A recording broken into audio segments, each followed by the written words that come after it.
Anda kembali di Kabar Petang pemirsa dan masih bergabung juga bersama kita ada Bang Taufik dan juga Pak Rian. Saya mau ke Bang Taufik lagi. Bang Taufik, tadi jawabannya seperti apa Bang? Pertimbangannya ini apa saja yang menentukan besaran perbedaan jumlah yang diberikan? Iya, pertama ditinjau dari sudut proposal yang diajukan. Ya, kedua berbanding dengan yang lalu. Saya kira nggak jauh beda itu dari yang lalu. Yang lalu kebetulan karena ada COVID, kemudian kita anggarannya terbatas sehingga refocusing.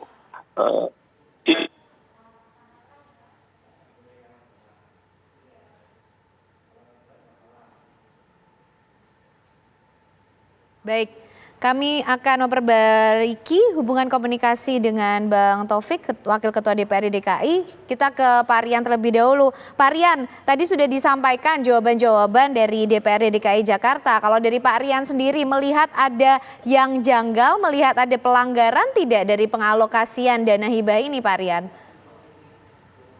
Begini, jadi saya kira Mas Trubus tadi betul ya. Tidak ada kesalahan, tetapi masalah kepatuhan saja. Jadi menurut saya sih begini caranya. Nomor satu, yang namanya ini memang tidak mudah ya.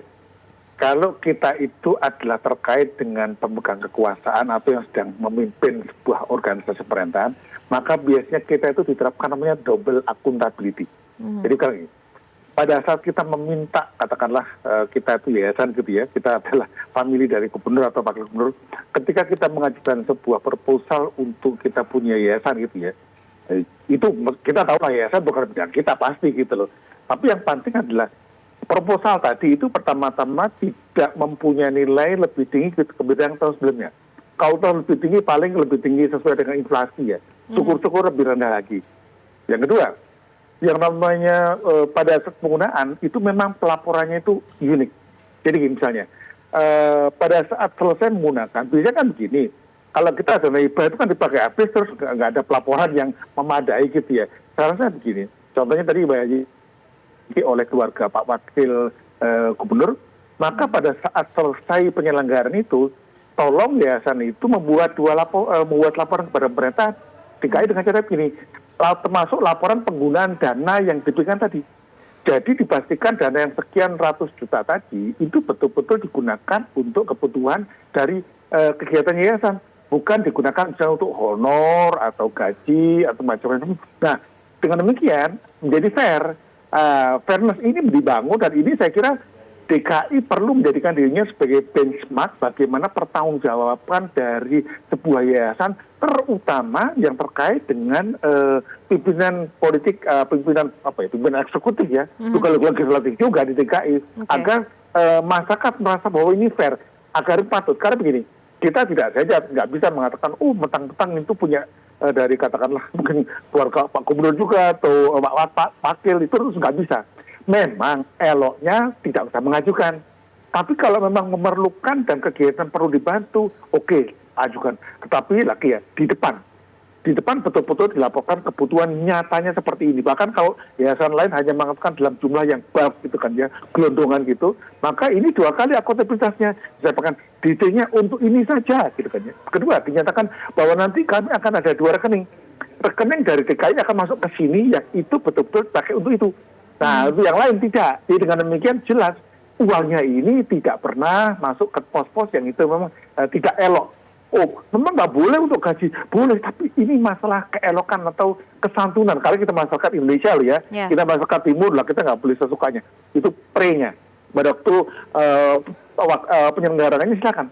Tapi pada posnya itu yang namanya yayasan tadi lapor kepada DKI dan kalau perlu lapor kepada publik. Ini loh. Duit yang kami terima itu dari Pemda DKI Jakarta, karena kami adalah terkait hubungan keluarga dengan pimpinan DKI Jakarta, maka uangnya kami siapkan di akun khusus. Kan bisa aja buat akun khusus. Nah, akun khusus itu khusus untuk membayar kegiatan prinsipal yang itu memang tadi perlu dibiayai. Dengan demikian, enak bagi semuanya. Dan itu menjadi fair. Dan ini saran saya, tolong DKI mulai karena di daerah lain belum ada ini. Bahkan nasional pun nggak ada. Jadi DKI harus jadi benchmark untuk kita semuanya. Gitu, Oke, itu catatan dari Pak Rian. Saya mau kembali ke ke Bang Muhammad Taufik. Bang Taufik, itu tadi catatannya, mekanisme pelaporannya sebenarnya sejauh ini seperti apa sih yang sudah berjalan? Karena ada kritik Bang Taufik yang disampaikan kalau dana hibah ini tidak memiliki mekanisme yang jelas. Seperti apa tanggapannya Bang Taufik? Saya kira mekanismenya jelas. Pelaporannya harus dilakukan. Sebelum pengajuan baru itu dia harus melakukan pelaporan atas apa yang sudah diberikan sebelumnya. Dan rata-rata, Pak, ya saya setuju dengan Bapak bahwa sarannya tadi. Tapi rata-rata kalau hibah dari Pemda DKI, akalnya akun khusus. Biasanya menggunakan Bank DKI. Gitu. Dan masing-masing yayasan yang menerima itu pasti punya rekening khusus penerimaan hibah dan penggunaan yang dihibah. Saya kira mereka kan mengajukan berdasarkan proposal kegiatan dan mestinya tidak ada itu honor gitu, nggak ada, Pak. Itu rata-rata kegiatan kalau saya pelajari. Oke, rata-rata kegiatan dari laporan yang sudah disampaikan. Tapi ya, ada saran juga Bang Taufik bersama dengan kritiknya. Setuju. Kalau dana hibah ini dalam rencana APBD DKI tahun 2022 dihapuskan saja katanya Bang Taufik. Responnya seperti apa? Enggak, saya kira kan banyak mitra pemerintah daerah yang juga kita anggap membantu membina masyarakat.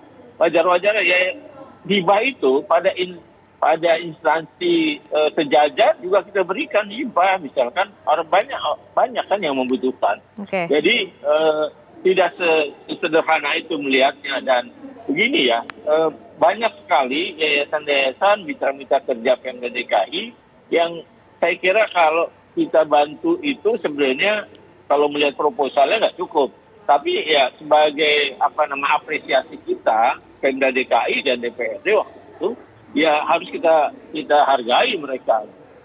Oke, baik. Pak Rian, dana hibah ini ternyata menimbulkan spekulasi yang liar. Ada kesalahpahaman yang terdapat di dalamnya. Bagaimana seharusnya treatment yang dilakukan pada dana hibah ini, utamanya dalam pengalokasiannya? Nah, sederhana. Jadi begini, tadi Pak Taufik betul sekali ya. Tinggal bagaimana kita memastikan itu ada dan terselenggara. Apa itu? Transparansi. Jadi khusus, memang ini agak kurang nyaman ya.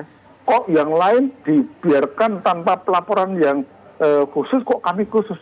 Jadi memang bagi individu atau organisasi yang terkait dengan pemegang kekuasaan yang sah itu ya, itu memang secara wajar ya, itu harus menilai dirinya itu 2 kali akuntabilitas.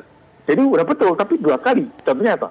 Jadi pada saat misalnya sekarang ini katakanlah ya menjadi ramai gitu, maka kalau perlu yayasan tadi mengundang media, kami seperti ini loh, dengan demikian transparansi. Jadi curiga boleh saja, tidak apa-apa. Tetapi nanti tugas dari kita membantu, katakanlah Pemda DKI Jakarta membantu mengarahkan kepada yayasan tadi, ayo kamu daripada dijadikan masalah atau membuat masyarakat suspicious, curiga ya, ayo transparansi. Transparansi itu kan salah satu dasar dari good governance kan. Jadi setelah mereka transparansi, diceritakan, nah itu aman. Dengan demikian, memang ini salah satu klausula tak tertulis. Memang disarankan apabila katakanlah saya adalah seorang gubernur saya gubernur atau bukan wakil gubernur gitu ya, terutama itu ya. Disarankan memang kita keluar dari organisasi yang itu menerima sesuatu yang dalamnya tertutup dari Pemda. Bukan karena salah, tapi ini masalah enak aja. Jadi saran saya, bagi bapak-bapak atau ibu-ibu yang itu famili dari pimpinan pemerintah DKI Jakarta, baiknya mengundurkan diri dari pemimpin, terutama ketua umum, supaya apa? Tidak menjadikan kejutan publik. Toh nanti tetap di situ kan dia sebagai pengawasnya gitu ya. Nanti pada waktu itu baru balik lagi. Ini masalah bagaimana mengatur yang namanya itu nuansa hati lah. Karena yang namanya politik masalah nuansa hati. Jadi nggak ada yang salah, cuman ini ada faktor-faktor yang itu ganjil aja gitu. Oke, baik. Terima kasih Bapak-Bapak atas penjelasannya, itu tadi saran catatan dari pengalokasian dana hibah Pemprov DKI Jakarta. Terima kasih Wakil Ketua DPRD DKI Muhammad Taufik dan juga pengamat kebijakan publik Rian Nugroho. Selamat malam Bapak-Bapak, sehat selalu.